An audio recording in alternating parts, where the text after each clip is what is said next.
Good morning and welcome to the latest edition of our On Top of Tax event. I'm Neil Brackstone, Head of Tax for Reading BDO in the Thames Valley.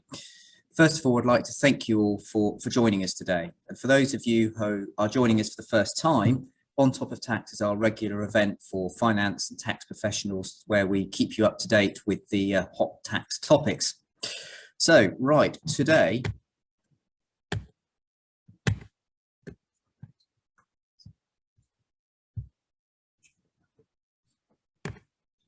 okay, right, so apologies there, just a few technical issues there.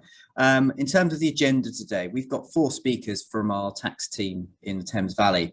So first up is Ros Payne, who's going to cover the budget. So while many of the announcements were made before the budget, in fact, the Chancellor was rebuked by the Speaker of the House for how much was leaked before the parliamentary debate.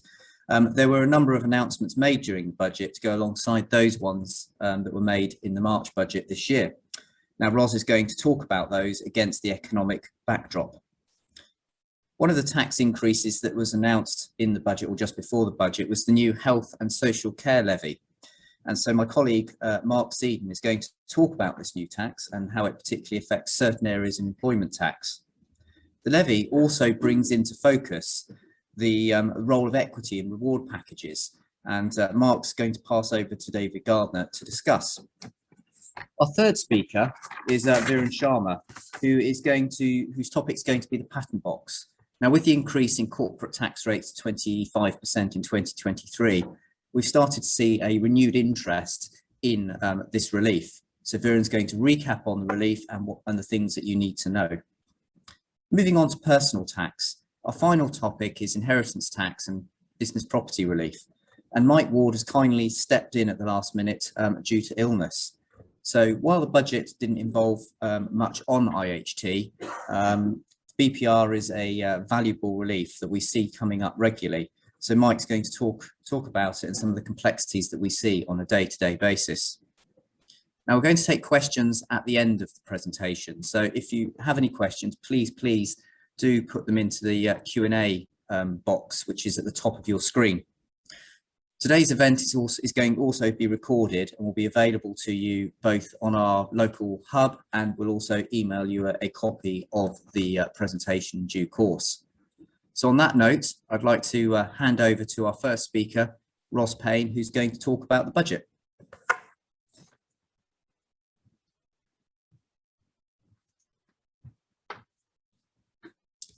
Morning, everybody, and thank you very much for joining us. Sorry, just another technical. Okay. I'm Ros Payne, as Neil says, and I'm a partner here in the tax team in the Thames Valley. And I'm going to walk you through the key changes announced in the autumn budget. And it was actually quite light on new measures. And that's partly because we had a couple of highly significant announcements in March, which I will also cover today, but also, of course, there is an increasing trend for us all to be pre-warned. And just another quick health warning is just to say that we are waiting for legislation for a number of areas, but as and when we get more information, we will be updating our central hub and also our local hub. But before delving into the detail, I just wanted to take a look at the environment in which Rishi Sunak and others are setting their policy. And we've got a few factors at play here. So we can't escape our record debt levels. Total borrowing to the end of March was 304 billion. Linked to this, of course, inflation has arrived back and accompanied with a likely hike in interest rates. And this in particular is appearing as a function of uneven supply and demand. So in many sectors, demand has come back, but supply hasn't. And those supply chain issues, they're not just a function of the 6-letter B word on the slide. A lot of this is actually due to the pandemic, but also, Rishi has to navigate Brexit in its own right. It's still a political theme and it will be with us for a while. GDP is still down. It was 3.3%, currently below the pre-pandemic level. And whilst that sounds bad, actually growth in GDP is forecast to be 6% next year. And that's been revised up from 4% from March. So there are real rebound signs. And then finally, the government is still following its agenda of levelling up, which requires considerable investment. And alongside that, as you can see from the slides, significant investment is being committed in the future, and that's in particular on areas of innovation, infrastructure and skills. So where does that all leave us? Well, besides probably having quite a hamstrung Chancellor, on the one hand, growth needs to be funded, and actually focusing COVID reliefs in a more tailored way is helping with that, but tax revenues need to play their role too. On the other hand, we need to balance an increase in tax revenues, but also the need for the UK to be attractive and to attract that talent in that business. And it's really that tension between increasing tax revenues and remaining competitive that flows through into a lot of what I'm going to say this morning. So with that in mind, let's start with corporation tax. Neil's already mentioned it. Obviously, it was well trailed in March, but generally, companies will be paying tax at 25% from April 23, clearly reversing the downward trend over the last 11 years. And similarly, businesses that pay diverted profits tax, or DPT, will have a rate increase to 31 to keep that aligned. And in order to manage the difference for smaller businesses, a small profits rate is being reintroduced. Some of you might remember the joy of that from accountancy exams. If your profits are less than £50,000, you will continue to pay tax at 19%, and the rate will wind back up again up to 250,000. There are going to be a couple of knock-on tweaks just to stop groups of companies from organising their profits to benefit from multiple small companies' rates. The Chancellor also announced a decrease in the bank levy. That's going to go down to 3% from 8%, so banks' effective rates will now sit at 28%. And another change which will impact tax rates is really as a result of Brexit. There was an EU case, for those of you who might remember, about 10 years ago, which resulted in UK groups being able to offset their non-UK losses against UK profits. And that's now been abolished post-Brexit, which could push up tax rates for some international businesses. And it's worth adding, I think, here that whilst the headline rate is a measure of competitiveness, and ours is undeniably going up, it isn't the whole story, and actually the incentives that the government wants us to benefit from are still there, and they're now more valuable pound for pound than they were with a 19% tax rate. In particular, I'm thinking of research and development reliefs, and also patent box, which Viren is going to talk about.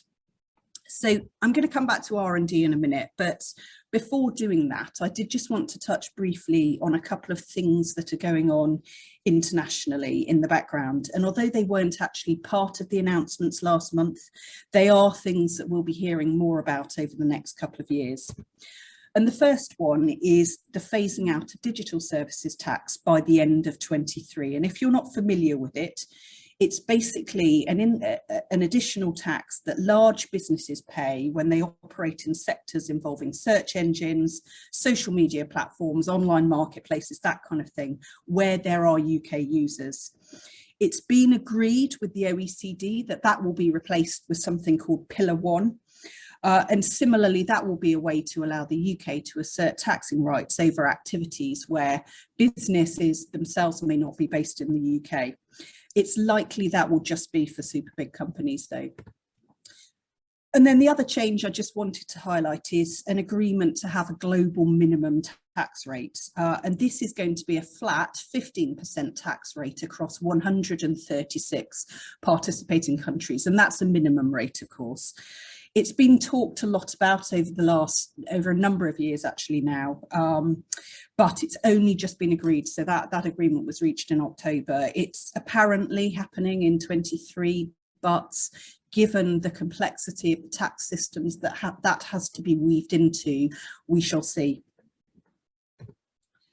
So moving on, I mentioned R&D just in the backdrop of higher headline rates, but there were actually changes announced in the budget. So firstly, the relief is becoming more generous from 2023, with the effective cash benefit for SMEs going from 24.5% to 32.5%.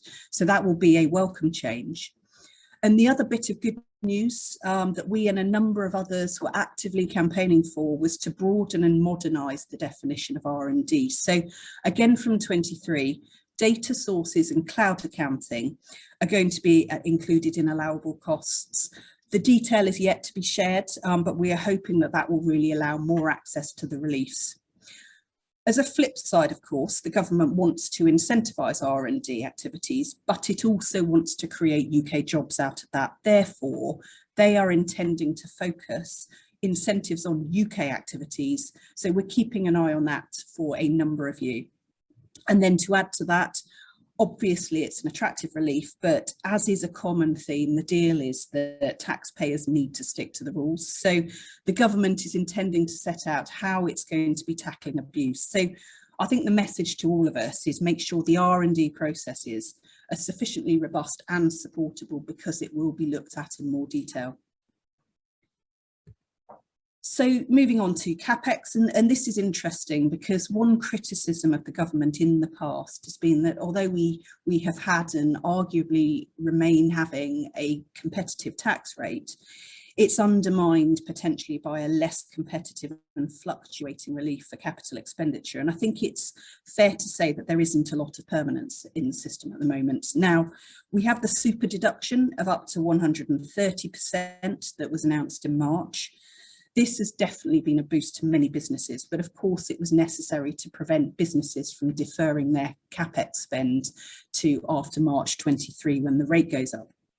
Similarly, the annual investment allowance is remaining at 1 million per year until March 23, when it will revert back to its former level of 200,000. So until it goes back down, this could mean a cash tax saving of up to 190,000 a year that would otherwise be deferred. So with both of those changes, it's definitely worth modelling the impact of CapEx over the next 2 to 3 years, just to make sure you're getting the best outcome in terms of timing. I'm going to touch on business rates now. It's been a subject of a lot of discussion. As you're probably aware, the document from the consultation was published at the end of last month, and it's actually quite light on change. So just very quickly running through them, we're going to have a cycle of 3 yearly valuations from 23, and in between there will be a requirement to notify of any changes to a property or use, and to encourage businesses to keep improving their properties. For a 12-month period, 100% relief will be available for the value of those improvements. We're going to have a new appeals process with a shorter 3-month cap, just to prevent the appeals backlog. And there's also going to be a new relief to exempt plant and machinery used on site for the generation or storage of renewable energy, which is certainly very welcome. And I should also just mention there are still reliefs for COVID, although they are slightly more targeted, in particular for the sectors you would imagine, so retail, hospitality and leisure. So it's worth keeping an eye on those if they're likely to be relevant. Quickly, in terms of property, for those of you who haven't seen it, there's going to be a new residential property development tax from April 22. The rate's now been announced at 4%, but we knew about the tax before the budget, and that will be charged on all profits above 25 million. And really the background to this is to raise a £5 billion fund to help with cladding issues. So moving on, just a couple of things to be aware of if you're involved with private equity or an investment in private equity, as a number of you will be. There are plans for a new regime to make the UK more attractive for private equity investments, and this is going to be in the form of the qualifying asset holding company, and this has been confirmed for April 22, and some of the benefits we're expecting are firstly an exemption from withholding tax on interest paid on shareholder loans, and for those of you who've been involved in that, it can be quite a complex process. It's also likely that relief for interest on shareholder loans will be available on an accruals basis. As you know, currently some of that relief is often needing to be deferred under what we call the late interest rules. So that is good news. It may also prevent private equity-backed businesses from saving their interest expenses to future periods of profitability. So it might be double-edged. And then a final benefit is likely to be that tax on gains on sale of shares and also share buybacks will be exempt. So obviously this will be in the detail, but if you combine this new potential regime with the relaxation of the hybrid rules, which broadly could allow a better relief for finance costs of private equity-backed businesses in particular, you can see there is a movement to try to build up investment again and to continue to compete with typical holding countries like Luxembourg and the Netherlands. Just very quickly to mop up a couple of other changes. I'm not going to talk about all of these, but just to pick a couple, the creative sector reliefs are being enhanced and or extended, obviously a sector hit hard by COVID.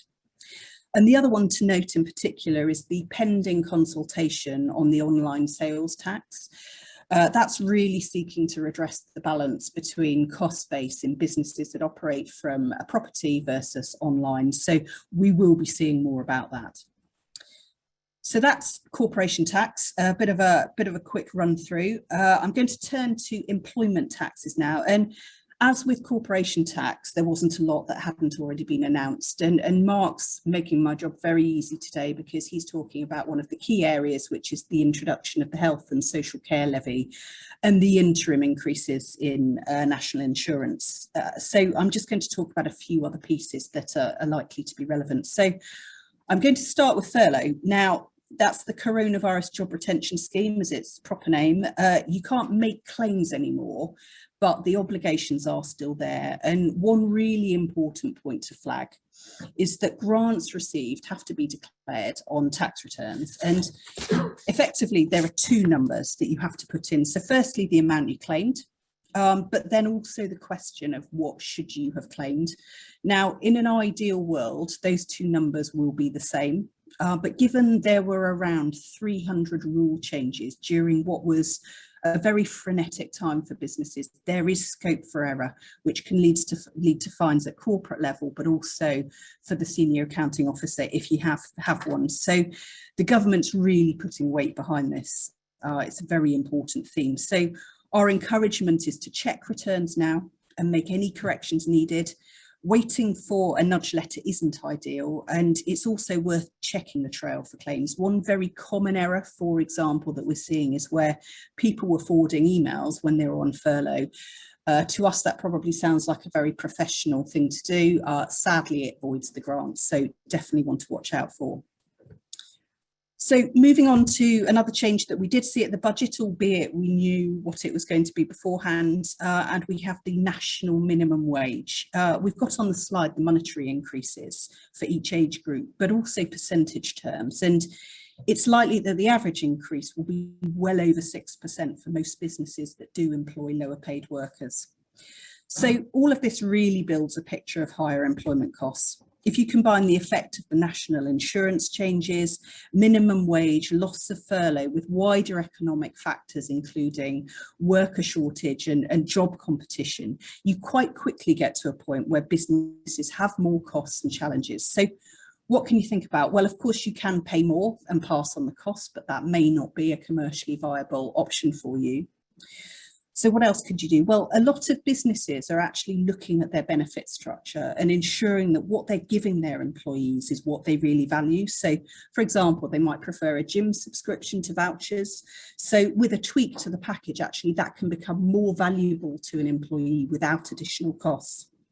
Salary sacrifice is still possible for some things, mainly pensions and electric vehicles, which Mark is also going to talk about. And a slightly broader perspective actually is looking at your ESG profile. It's increasingly important in attracting people. And there is a clear link between that and in particular being able to recruit more junior team members. It's also worth looking at how you're using the apprentice and kickstart schemes because there is still time. The apprenticeship funding goes on until 31st of January next year. And as well as new payments you get for taking on apprentices, the government will cover 95% of training costs. So it's a great way to get people into your business. Kickstart scheme is also still with us until 17th of December and subsidises wages for young people for up to 25 hours a week. So the thing to remember with that one is that you have to have a new role. You can't just realign your workforce. So a few things to think about there.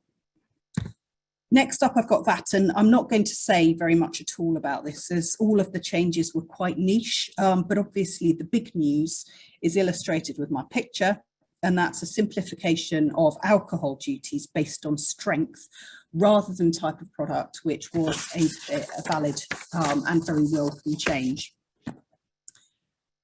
So last but not least, Mike is going to talk about inheritance taxes. So I'm just going to talk about the key announcements outside that. And I think from a personal tax perspective, the most notable thing was conspicuous by its absence, and that was changes to capital gains tax. Following a few years of narrowing and reducing the value of entrepreneurs relief or business asset disposal relief, it's expected that the capital gains tax system will be overhauled, and the Office of Tax Simplification has certainly recommended that.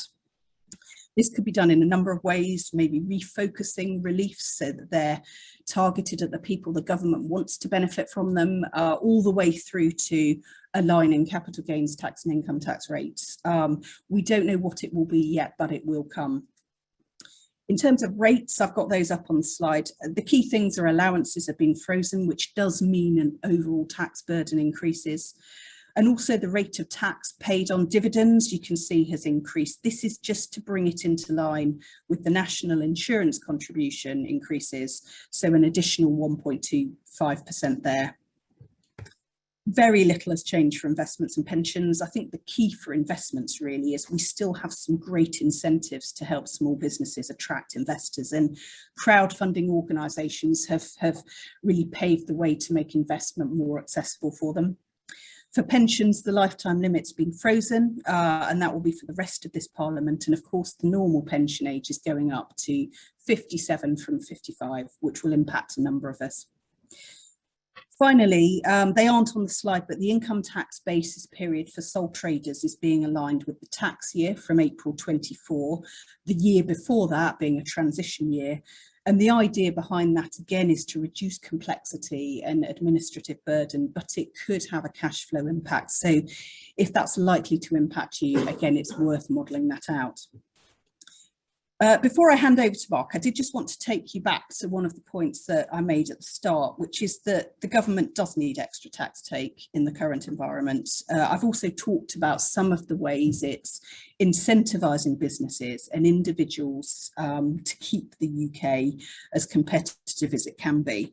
But one theme that has shone through for a number of years now is the desire to suppress what the government calls tax abusers, abusive behaviours. And the powers that I'm putting up on the slide now are some of the ways, some of the things they are funding to be able to do that. They need to have enough resource to be able to tackle tax gap and abuse, and also general compliance obligations. They want the UK to be competitive, but they also want the system to be fair and transparent. So with that, I'm going to hand over to Mark.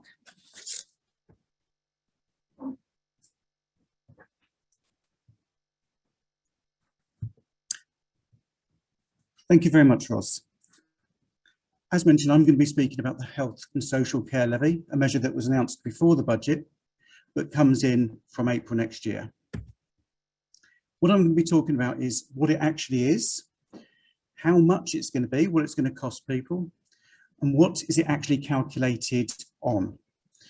I'm also going to look briefly at how we can try and manage some of this additional cost.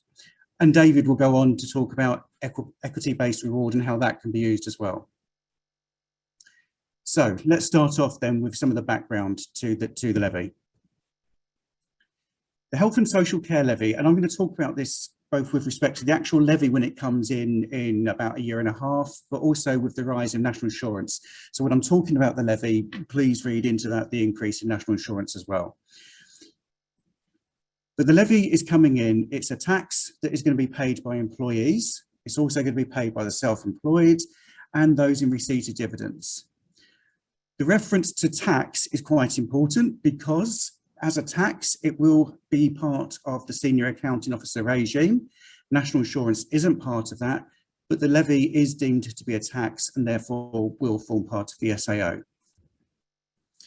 It's initially going to be introduced as an increase in the national insurance rates. They will come in from 6th of April 22, and employees, the self-employed, will see an increase of 1.25% on the amount that they pay through national insurance, and the employer will also have an increase in the employer's NIC charge.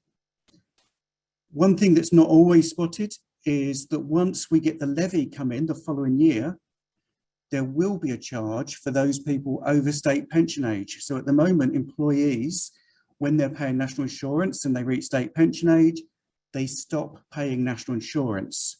Once the levy comes in 23, the 1.25% charge will be payable by those people as well. Similarly, there's going to be an increase in the Class 1A, so that's the P11D's national insurance. The Class 1A NIC will go up by 1.25%, and again, Class 1B national insurance will increase by the same amount. So that will relate to the national insurance paid through the PAYE settlement agreement. That is the manner in which you pay tax on behalf of employees for things like staff entertaining and incentives and gifts, things like that.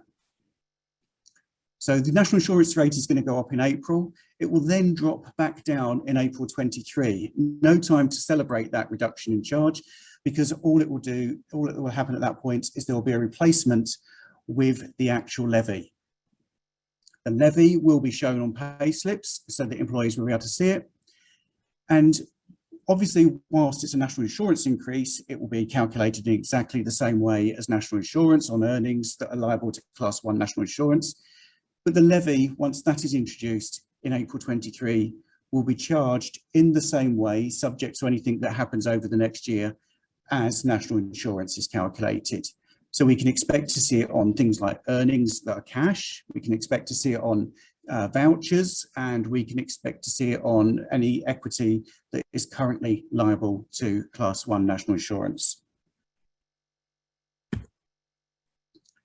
So we've got this charge coming in.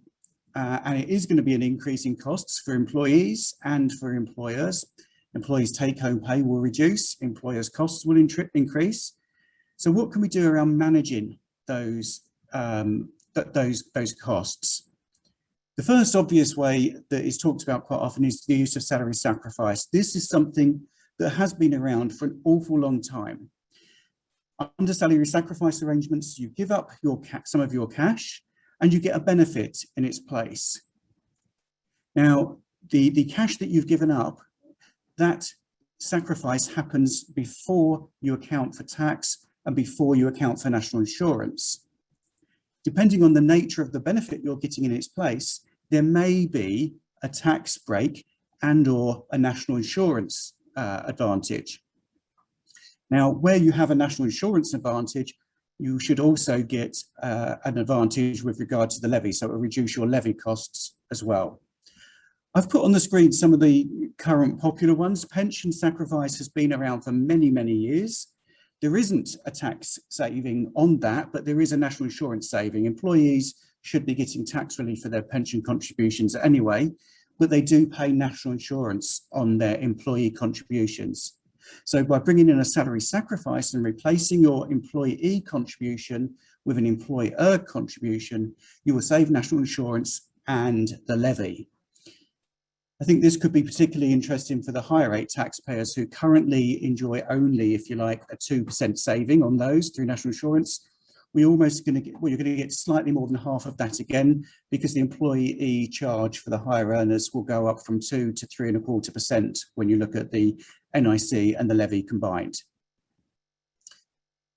Another one that is gaining popularity at the moment, I'm spending a lot of time talking to clients, is around electric cars. Now, Ros mentioned earlier that some of the salary sacrifice arrangements have been hit, if you like, by changes of rules a few years ago. However, when those changes were brought in, commonly known as the OPRA, or Optional Remuneration Arrangements rules, when they were brought in, the revenue specifically and deliberately excluded not only pension and cycle to work and childcare vouchers, if you still got it, but also ultra-low qualifying vehicles.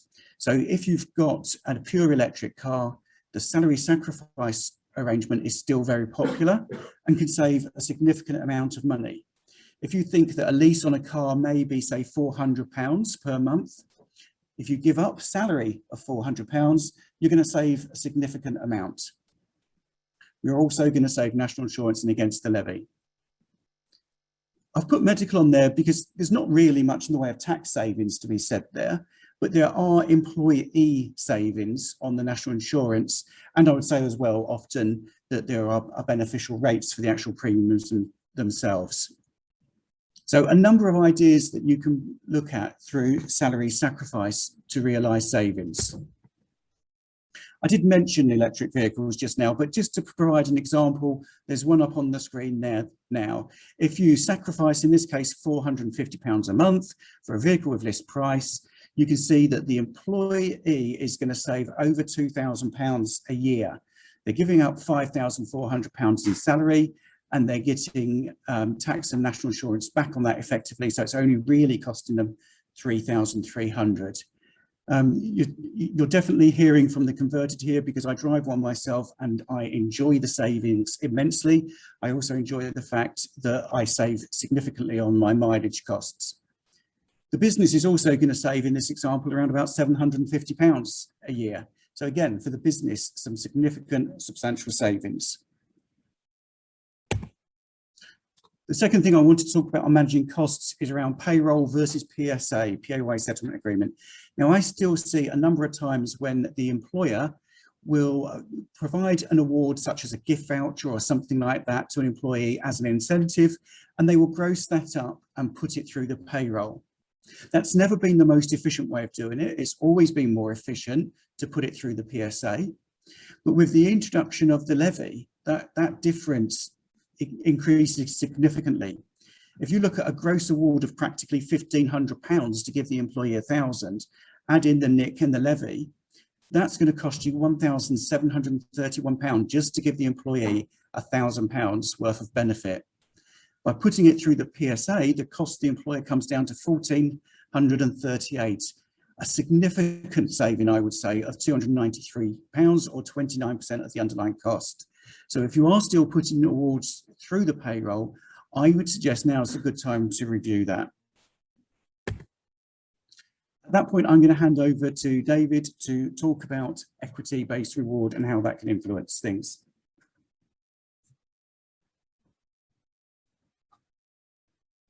Thank you, Mark. I'm David Gardner. I'm going to talk about equity and how it can be used. And to start with, I'm going to talk about tax rates. And I like this slide because it shows that the rates for equity, if they're correctly structured, are better than cash. But that's not the end of the question, the end of the story, because I'll keep coming back to the point, is it better to have cash now or equity in the future? So the table shows that the effective top rate with the levy for cash is 48%. And if you use equity and it's correctly structured, the tax rate could be 10% or even 20%. And you'll also see, on the other hand, the employee cost is 15% with NIC and the levy, and it's nil if the shares are correctly structured. And here we've got a number of different share plans. The most popular plan is an EMI share option plan, and that's a plan the government really wants to encourage companies to use. And the only really significant announcement in the budget was the government reaffirmed the desire to make EMI better. There's currently a consultation going on where they've asked companies to comment on how EMI could be used and how it could be made bigger and better. So EMI is a share option plan. Individuals receive share options. If they hold the option or the shares for more than 2 years, they pay capital gains tax at 10%. EMI is not available for private equity companies, and it's not available for companies that have more than 250 employees and have gross assets of more than 30 million. So one of the changes that we think is probably going to happen is to make those limits more attractive, and it could open the way for PE companies to start to use EMI. So the work we do revolves around EMI and share ownership. And I'll come back to share ownership later, but the point to make is that share ownership is about employees buying shares. That involves risk. But when we say buy shares, we can use the tax system and company law to minimize their risk. Firstly, when we say what the value that they pay, we can often discount that by say 70% to take account of minority interest and lack of liquidity. And secondly, if the share price is high, we can allow them to buy shares on a nil or part paid basis. So no cash changes hands, the employees still have the shares. And lastly, if share price is high, we can limit that by using what we call growth shares, which are a special class of share that only have value above a certain number, like a financial hurdle. So really, they don't benefit from current value, but they benefit from growth in value. So before we delve into the whys and the pros and cons of shares, it's important to stress that equity is not perfect. Everybody has a monthly cash need. No, they get their salary to cover that, and equity is unlikely to cover the monthly need. Shares go up in value, and to use the mortgage analogy, if you've got a mortgage, you need your monthly salary to pay that mortgage. But on the other hand, equity, if correctly structured, is probably for most of us the only way or the best way which we're going to get a lump sum and a very low tax cost and possibly repay that mortgage. So equity is not a supplement, but is an alternative. So when we think about the position, we've got two slides really talking about the position of the employee and the employer. And it's important to put the employer and the shareholder together, because it's really the shareholders who are being diluted by an equity scheme. And this slide, I think, covers the three areas that they will think about when they're thinking about using equity. And they revolve around three areas. So the first two are about conserving cash, conserving cost. Because if you don't give someone a bonus, because you give them equity instead, there's no cash cost. If equity is correctly structured, it probably won't be subject to an employer national insurance cost. So they are real savings for the company. And the next 2 points are all about the people. And using equity is an effective way to recruit, retain, motivate employees. You're giving them a stake in the company and the hope that if the company succeeds, they will share in that value that they are creating. And they'll also sharing it in a very tax effective way. Everything that you get through the payroll is subject to tax, so you only get the net. Whereas if you get equity reward, it's generally subject to self-assessment tax. So you'll pay tax at 10 or 20% in due course. Most employees will pay tax at less than those rates, because we all have an annual capital gains tax allowance of £12,000 a year, tax-free capital gain. And many companies allow individuals to transfer shares to their spouse to double up on those allowances. So the effective tax rate for gains can be less than 10 or 20%. The last 2 points are probably the key thing that we see our clients use equity for, which is to align the employee and the shareholders. And this is where the shareholders have a plan to sell the company or float in the next 5 to 10 years, typically. So like a long-term plan. And most PE companies will be there. Many OMBs are looking to exit. The shareholders want to exit, and shareholders are thinking about their long-term plans and retirement. So selling the business is often the ultimate route. So by giving people equity or share options, you've aligned them, and you said to the employees, if we make a lot of money on a sale, you will get a share of that. So once a company has got through the thinking process and thought about using equity, it has to think of a number of issues, and this is all very fluid and very bespoke.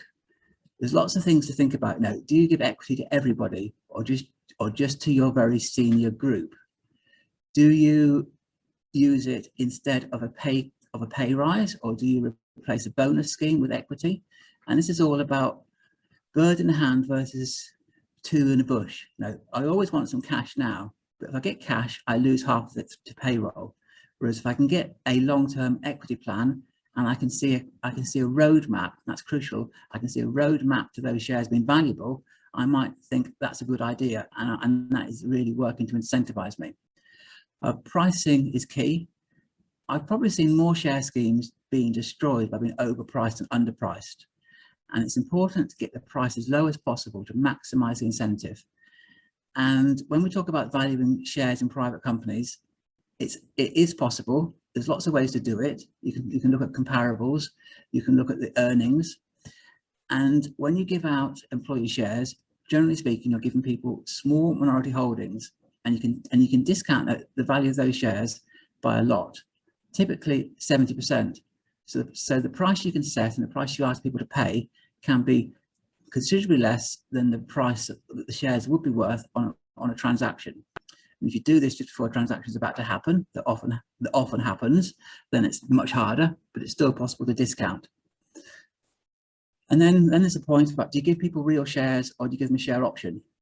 If you qualify for EMI, then EMI is always the best route. And just to talk about tax rates for a minute, if you do EMI correctly and people hold the option for 2 years, they'll pay tax at 10%. But then all the gain the employees make will be deductible for corporation tax. So that's from 2023, that's going to be a 25% deduction. So EMI is actually an effective tax rate of minus 10%. You give people value, and the overall cost to the exchequer is the company gets a 10% value enhancement and on the gain, and that's often added to the sale price when we're doing a transaction. The last thing people need to think about is the structure. When can the employees sell the shares? What happens if they leave, and how can they manage their risk? And to give you an example of that, we've got a client who's got over 600 employees. It's in the retail trade, and it's in startup mode. Historically, it's been loss-making. Last year, it gave people what we call growth shares. It gave all 600 people growth shares. They had no value when they were given because they were subject to a hurdle. Because of the trading for the past 2 years, the value's increased, and then these shares are now in the money. So 600 odd people own small numbers of shares, perhaps worth tens of thousands of pounds for the average person. And there's 3 or 4 people that own shares worth six or seven figures. The company's shares are not liquid. So the company's setting up an employee benefit trust, and that will allow people to sell shares every year. And they won't be able to sell all their shares. The company will fund this trust and allow people to sell shares and make a gain of probably £3,000 or £4,000. That'll be entirely tax-free, and people will be incentivized because they know that their shares are growing in value. They'll get the money, they'll pay no tax on it because it'll be within their capital gains tax annual exemption, and they'll think that in a year's time they'll get more money because I think the company is doing well, and they'll have a clear roadmap to where they're going to be next. So this leads me on to the employee perspective. Employees find shares very complex, and they find them confusing and risky, and they're always asking questions about, when am I going to get my cash? What happens if the shares go down in value? What happens if I leave? And these can be managed through an effective communication scheme. If the company is going to use an exit-based scheme, and that's what we often find, they have to be clear that there is a plan to exit, and the company has that plan. The shareholders have that plan, so the employees have to be aligned. If there's no plan to sell, the company wants to stay private for the long term, as the client I just mentioned considers. You can create a market by setting up an employee benefit trust. And that's usually a trust based in the Channel Islands that buys and sells the shares. It buys and sells them for market value. Discounts apply, so the price the employee pays is not necessarily the price that you'd expect a buyer to pay, or a price that you would sell the company for in due course. We always talk about a dry tax charge. So when people acquire shares, if they don't pay market value, they pay income tax on the value that they receive at that point. So we call that a dry tax charge. So we try and avoid that by having the value set at the appropriate level, or by asking people to pay for the shares on a deferred payment basis. Once people have got shares, they can receive dividends, and that can be a useful way of giving them a reward and a alignment. You need to be careful that shares can fall in value and are risky.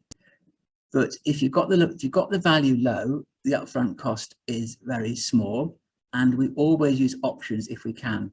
So going back to EMI, that's the plan we use because it's no risk at all to the employee, and it's the most tax effective for everybody. So my last point, cash is king, and I would know I've got a mortgage, I need cash to pay it. But if I can see shares giving me a potential large lump sum at 10 or 20%, I've got a very powerful incentive. And that's why we see people really emphasizing and why equity reward can be effective. So that's me. I'll pass on to Vera to talk about patent box.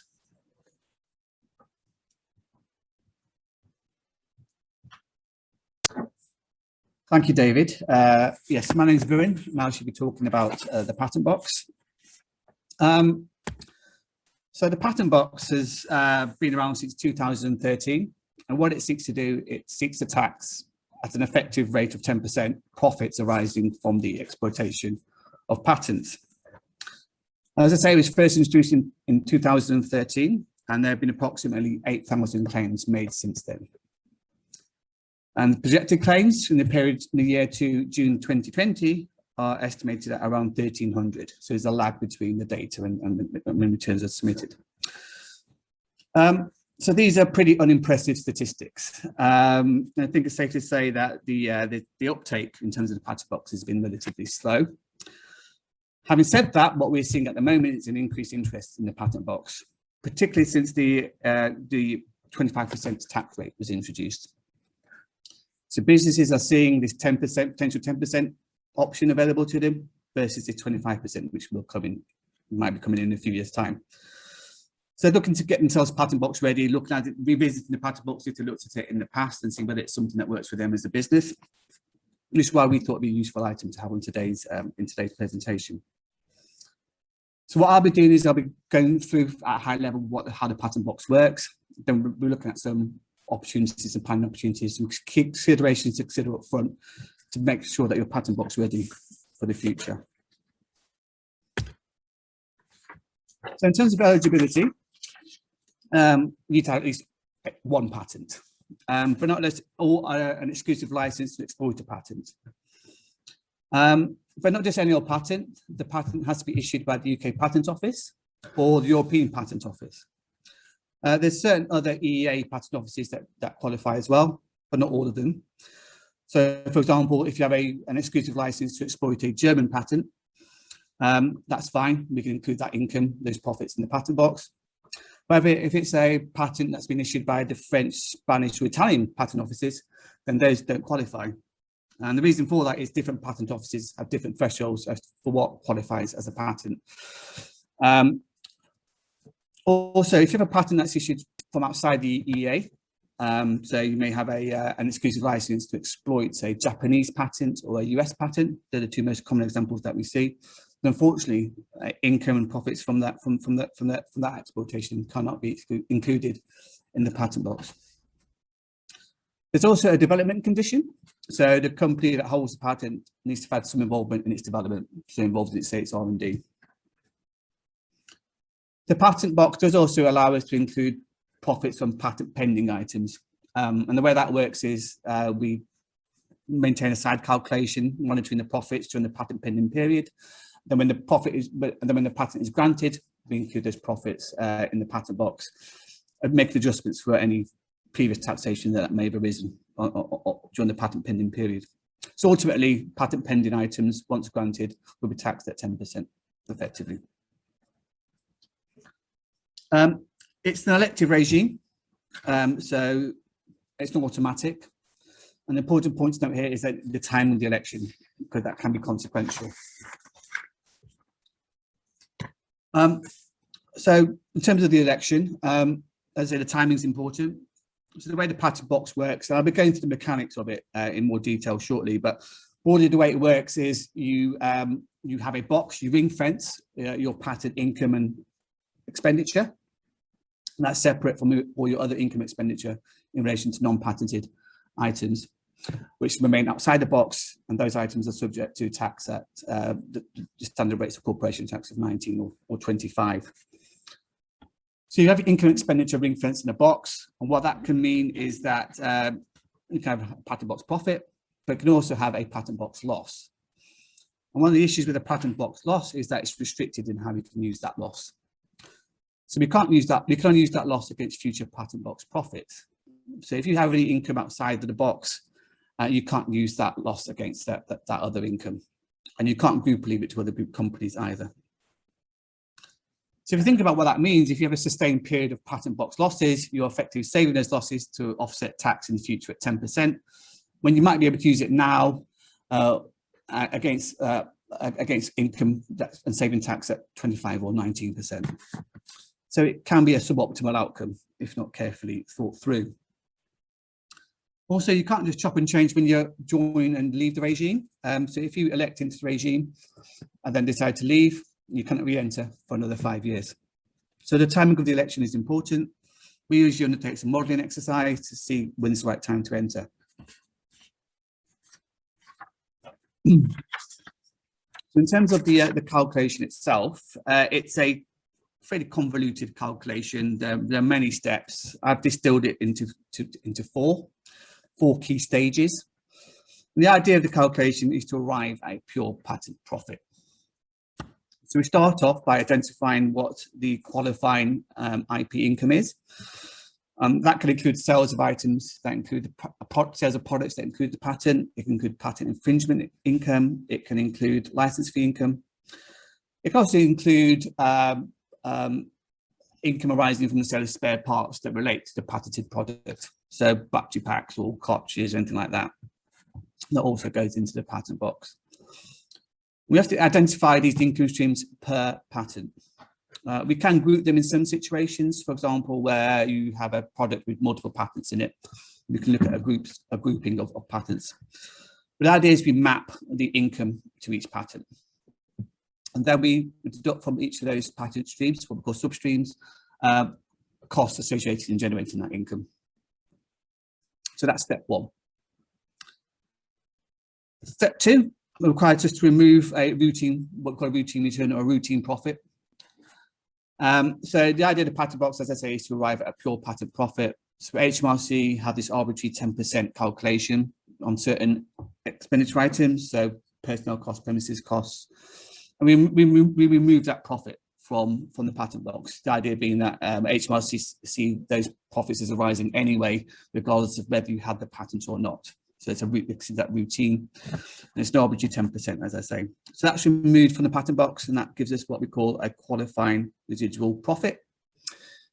We then look at that at step three, and we look at how much that qualifying residual profit is a result of non-patent intangibles. So, for example, it could be brand and trademarks are the most common adjustments we make. And that gives us what we call a marked assets return, and that's taken out of the qualifying out of the patent box. Then we end up with our pure patent profit. Unfortunately, the calculation doesn't end there. There's this new step 4. I say new, it came out in 2016, but there was a 5-year transitional period which ended in July this year. So now all companies have to apply what they call the R&D fraction as a final step in their calculation. This is a very consequential new step, and it can lead to a restriction of your patent box benefits. And it particularly affects those businesses which have a separate IP holding company and a separate company which does the R&D or fragmented R&D, if R&D is fragmented across the group. So as I say, it's a very consequential step, so I've given it its own slide. So just some context as to why we have this. When the patent box was first introduced in 2013, the OECD looked at it and identified it as a harmful tax practice. Their concern being that a business with insufficient substance could set up in the UK, take advantage of the regime, and erode the tax base of another country, which may be taking on the R&D that led to that patent. So because of that, they insisted that we have some kind of nexus, there should be some relationship between the company that holds the patent and making the claim and the R&D behind it. And the way they do that is they express this through this formula, which is it's lower of 1, and this formula. So if you have a fraction of 1, that means you have your full patent box benefit. So that's the full 10%. You've been entitled to the full 10% benefit on your pure patent profits. Anything less than that, then we start eating into that 10% advantage. So it could become 11, it could become 12, it could become 15.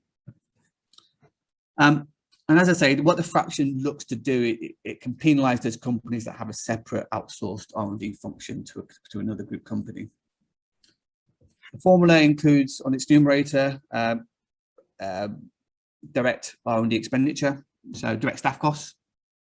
That's D. We then add to that the unconnected third-party contractor costs, which is S1. We uplift that by 30%.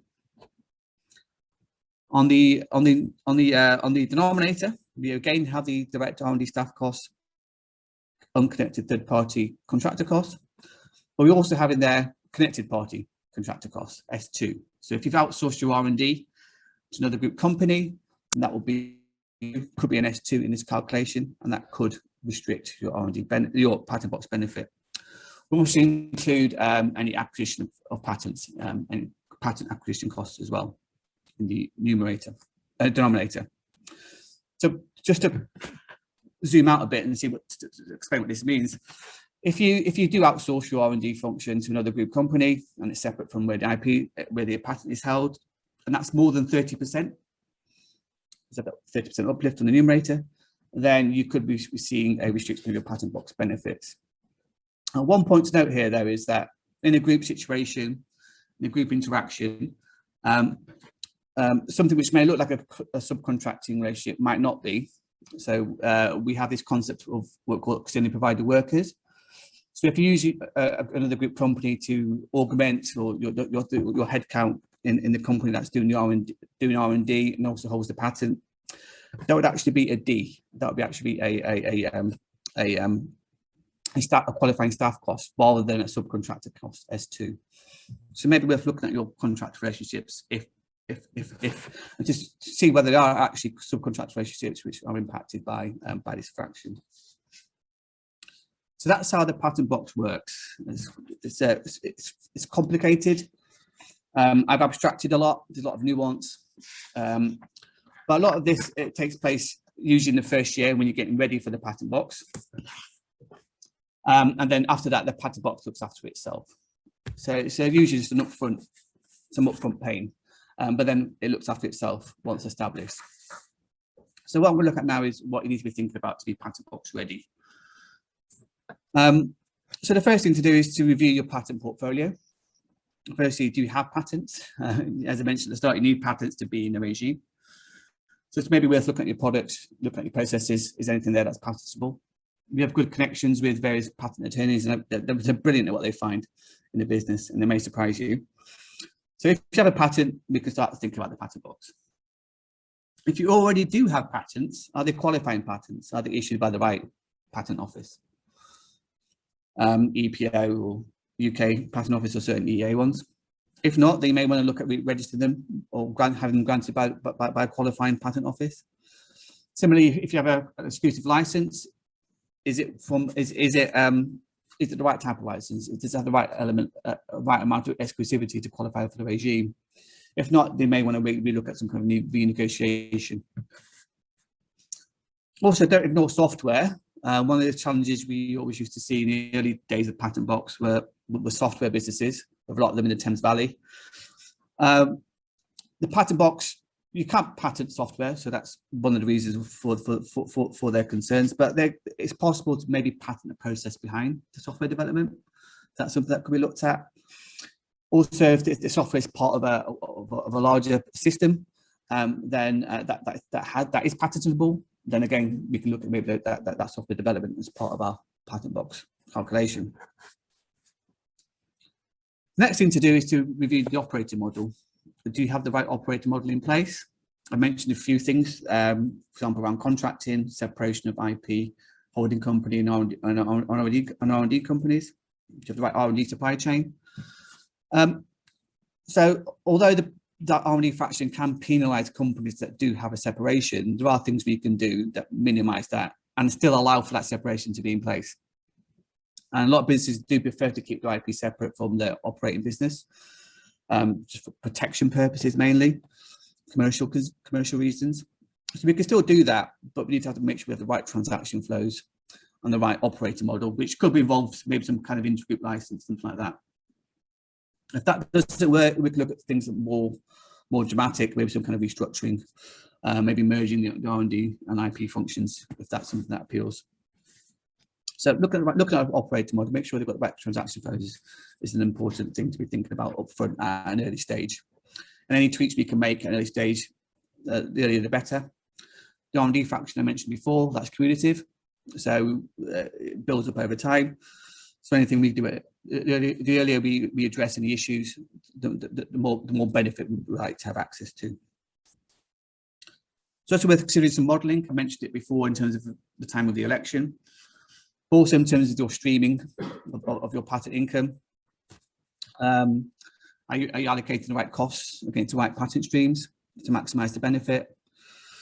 Is the patent box actually something that's worth going for? If you have a low margin product that has a patent, even though you're making profits, the patent box might not work for you. It might not be worth the headache, might not be worth the effort, particularly because say the routine return, for example, which I mentioned, which is at 10%, that can maybe give rise to patent box loss. So the patent box might not be the right thing for you to do.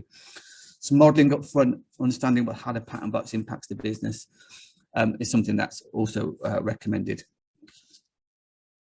Finally, do you have the right systems in place? It's a fairly data-heavy process, the patent box. So having the right systems that collect that are able to extract the data in the required form as easy as possible is something that's worth thinking about up front as well. In terms of future considerations, loss-making businesses tend to avoid the patent box because they're loss-making and there's no profits for them to worry about. But as I've hopefully illustrated so far, described so far, it is worth thinking about these things up front. I have a client we're working with at the moment on the patent box. They make some refrigerated cold storage transportation units, proving very popular for the vaccine. Their business is shot up. So you never know what's around the corner. So even for loss making, it's just worth thinking about how the patent box might affect your business, and putting models and systems in place that can maximise the benefit. Finally, Brexit. We kind of have a conversation these days that mention it. So there's actually maybe a positive impact of Brexit on the patent box. As I mentioned, the OECD, it was the OECD that challenged and introduced this nexus concept. And the OECD were interested in it from a jurisdictional perspective. They were concerned about the erosion of an overseas tax space and not the UK tax space. So UK to UK interactions, they weren't bothered by. The EU were though, and they, because of discrimination between EU member states, that's one of the reasons why the subcontracting fraction doesn't matter if it's UK or overseas subcontracting. That's something that might be relaxed as a result of Brexit. Because outside the EU, we have to worry about that discrimination. So UK to UK transactions may not impact the R&D fraction and the operating model as it does at present. So those are the main points I was going to make. As I say, patent box is complicated, but it's worth thinking about. There's some pain to begin with, but no pain, no gain.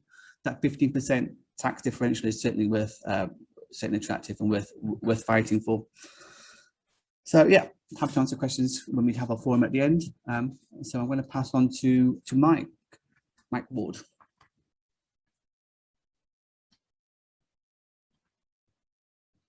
Thanks, Varun. I'm Mike, and I'm here today just to have a look at inheritance tax with regard to business property relief. Could we move the slides on? Thanks. Yeah, that's my opening slides. If you could just press on to the next one. Right, just a brief summary of what I'm going to cover. I'm going to look at the headline qualifying conditions for business property relief, and then just delve into some of the issues that can cause problems with whether it's trading, whether they're accepting assets, and really how it works in a group situation. And then finally, just sort of some sort of points to take away to sort of, think about when you're looking at the companies and just sort of think about what needs to be done. Next slide, please, Sophie. Just a brief introduction to our team. I work in the private client team. We act for the individuals, so we're dealing with the shareholders, but we link in with our corporate tax colleagues, just looking at what the business is actually doing and whether this works from the shareholder perspective. Will it work for them for capital gains tax, business asset disposal relief? And as we're talking about today, does it work for business property relief? And, so they're covered for IHT purposes. We have also have a specialist in our team who deal with startup companies where looking for funding and investment, the EIS, Enterprise Investment Scheme. We sort of flagged there, one of the key issues we do tend to come across is cash-rich companies, which can cause problem. It's a great problem to have, but as we'll look at in a minute with business property relief, that can cause a problem if there's too much cash in the business. We sort of work on an ongoing basis, just keeping a watch on our sort of client companies, or we can sort of come in and do a one-off review.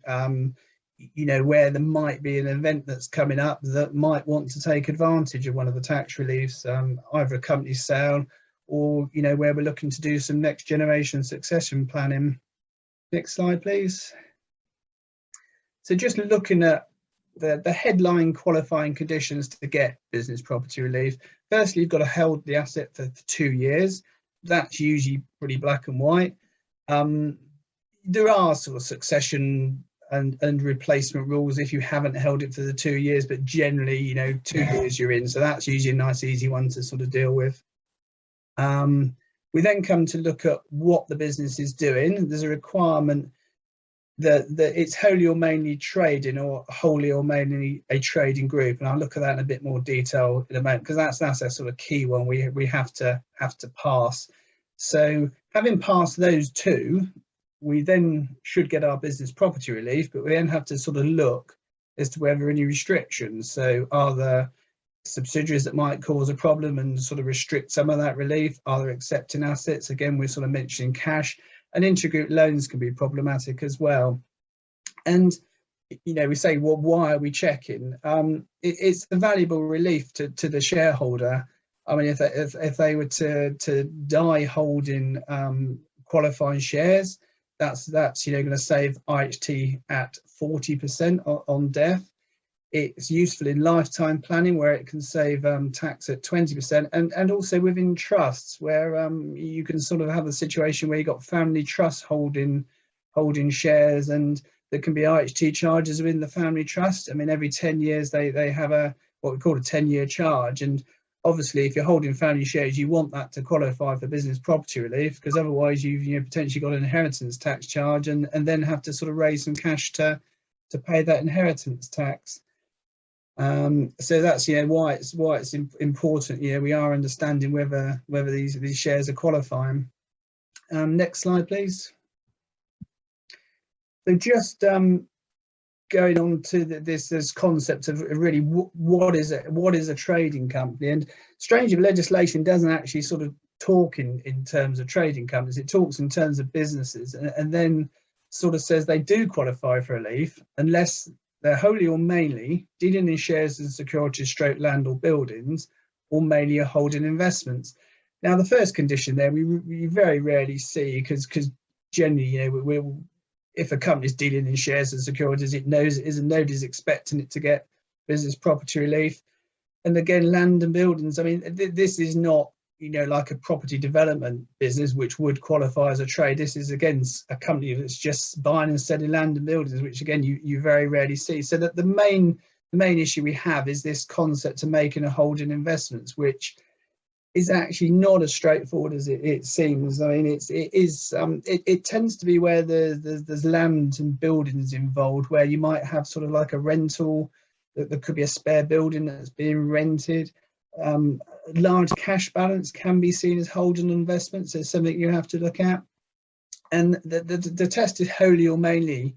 So that's a 50% test. So if we go back to using the phrase trading, if you're sort of conceive that the company or the group as a whole is at least 50% trading, then you're okay, you'll get your relief. It is proposed in the future that might change. In one of the IHT reviews that was undertaken, they were talking of moving that to a substantial test, which is like an 80-20 test. So you would, if that was to change, you would have to have 80% qualifying and only 20% that didn't to get your BPR. And really, when we're looking at this, case laws has established a number of tests, which you can sort of see. They look at profits, turnover, asset values, time, and then look at that as a whole. So no one of those tests in themselves will fail the relief, cause you not to have relief. Obviously, if one is failed to a significant standard, to a significant level, that would be cause for concern.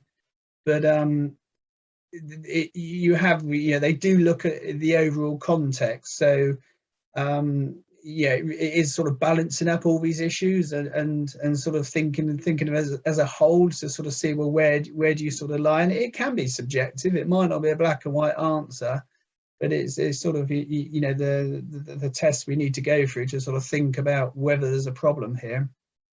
Next slide, please. And then if we've qualified as a whole for business property relief, we then need to go through and think about accepting assets, and basically the value represented by the accepted assets within the company can then lead to that part of the value not qualifying for BPR. And the definition is really looking at sort of passive assets. So this is assets that are not wholly or mainly used for the purpose of business throughout the past 2 years, or going to be used in the future for the business. And we come back to cash again, and cash is a happy hunting ground for the revenue on this one. They have taken a number of cases and won some and lost some. I mean, but basically the cash has got to be shown to be sat there for either as a working capital level, which you've got to be careful with that, but if it's a reasonable working capital level, that's fine. But otherwise, if you're above a working capital requirement, you've got to show that the cash is needed for a given project in the future, or one of the cases sort of said a palpable business purpose. So you've really got to demonstrate it is just not surplus cash. I mean, in fact, the revenue have commented that if you're just sat on cash just to sort of in a turbulent economic period, that's not good enough. They do actually want you to show that it is needed for a project or some specific purpose in the future. Investment properties again can be a problem. I mean, interesting, that's not necessarily a rental property, because a rental property, if it's not causing a problem overall, might not be an accepted asset because it is contributing towards the business. What we're sort of talking here are empty properties, properties that are just parked in the business and not actually doing anything.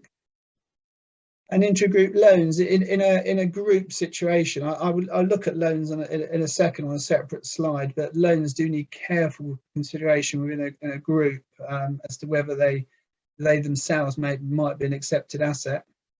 Next slide, please. So just looking at some sort of simplistic examples. Example one on the left-hand side, very, very straightforward situation. We've got our shareholders, we've got a trading company. We've looked at it, it's wholly or mainly trading. We get our BPR. Moving to example two, here we've got the shareholders, same group of shareholders owning a trading company and the property company, which is then leasing the property back to the trading company. Now in that situation, trading company tick, yes, qualifies, but the property investment company is sort of viewed as an investment business, so that's not going to get BPR. Next slide, please. So example three is very similar, but here we've got the property investment company held under a holding company.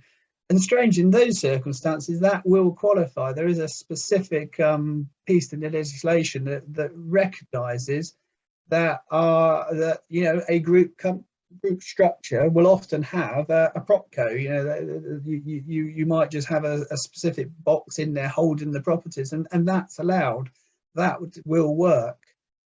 And then the final example, we got a situation here, it's the same, but here the property is being let externally, so that's just like a normal rental basis. And as we sort of highlighted there, the sort of two outcomes here, maybe it's not big enough when we look at a group as a whole, but it doesn't sort of mean our holding company, you know, doesn't qualify for relief. The group as a whole doesn't qualify for relief, but then as an accepted asset, or it could be of a significant size that causes as a problem as a whole, and then we don't get, you know, business property relief at all. In those situations, you know, you might be then looking to try and see if you can get that company out of the group. So we're left with a clean qualifying bit, and we take the property investment company outside, you know, just on the understanding it doesn't qualify anyway. Next slide, please. Loans can be a complex area.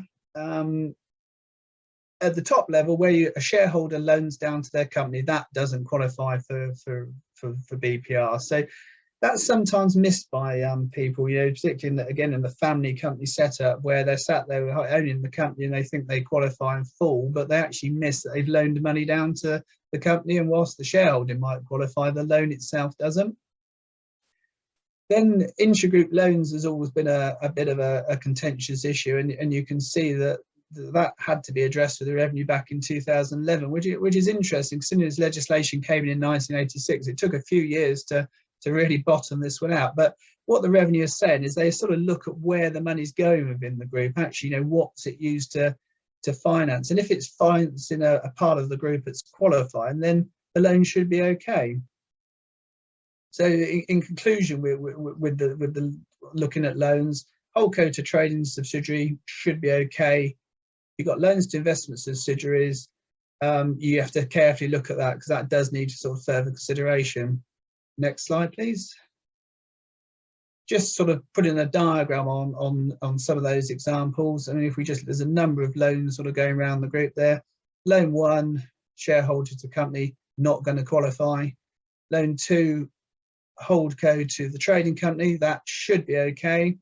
Loan 3, down to a joint venture company. That's an interesting one, because it's not a subsidiary, and you know, we're using the Companies Act definition of subsidiary, meaning majority shareholding, so your 50.0001 plus company, because it is not a subsidiary, that is treated as an investment in the hands of the holding company. So that loan's probably not going to qualify.